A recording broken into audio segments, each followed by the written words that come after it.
يا ربي خويا گیان لە کۆتایی ئەو ڕەمەزانەیدا لەو کەسانە بین کە قەڵەمی عەفوت هێنابێ بەسەر گوناه و تاوانەکانماندا و لێمان خۆش بی خوای پەروەردگار. یا ربی خوای گیان لەو کەسانە بین کە قەڵەمی عەفو دێنی بەسەر تاوانەکانیاندا و لەو ڕەمەزانەدا ئازادیان دەکەی و لێیان خۆش دەبی. ئەو ڕەمەزانەش لە لای تۆ شەفاعەتمان بۆ بکات. یا ربی خوای گیان ئەتۆ شەفاعەتی ئەو ڕەمەزانەمان بۆ قبول کەی، عاقبەت خێری دنیا ڕینەوەی لە خوای پەروەردگار دەڵێن یا ربی خوای گیان بۆ خاتری ناوە جوان و سیفەتە بەرزەکانی خۆت کەی وامان لێ بکەی و لەو کەسانەمان گێڕی کە خاوەنی ئیخلاسن، لەو کەسانەی کە خاوەنی تەقوان، لەو کەسانەی کە بەهۆی ئەو عیبادەت و ڕۆژ و ئەو ڕەمەزانەیەوە توانیویانە تەقواداری وامان لێ بکەی کە دڵ و دەروونمان لەگەڵ تۆدا ڕاستکەین، وامان لێ بکەی کە کارەکانمان پاککەینەوە و بێگەرد و سافیان کەین و خاوەنی ئیخلاص بین بۆ تۆ.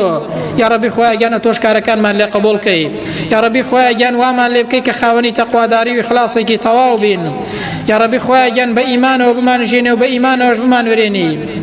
یا ربی خوای گیان عیبادەتەکانمان قبول کەی. یا ربی خوای گیان لە کۆتایی ئەو ڕەمەزانەیدا لەو کەسانە بین کە قەڵەمی عەفوت هێنابێ بەسەر گوناه و تاوانەکانماندا و لێمان خۆش بی خوای پەروەردگار.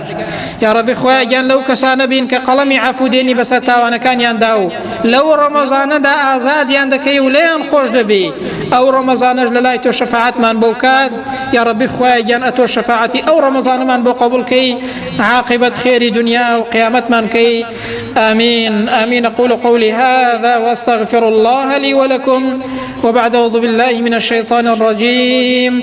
ربنا آتنا في الدنيا حسنة وفي الآخرة حسنة وقنا عذاب النار. اللهم آمين.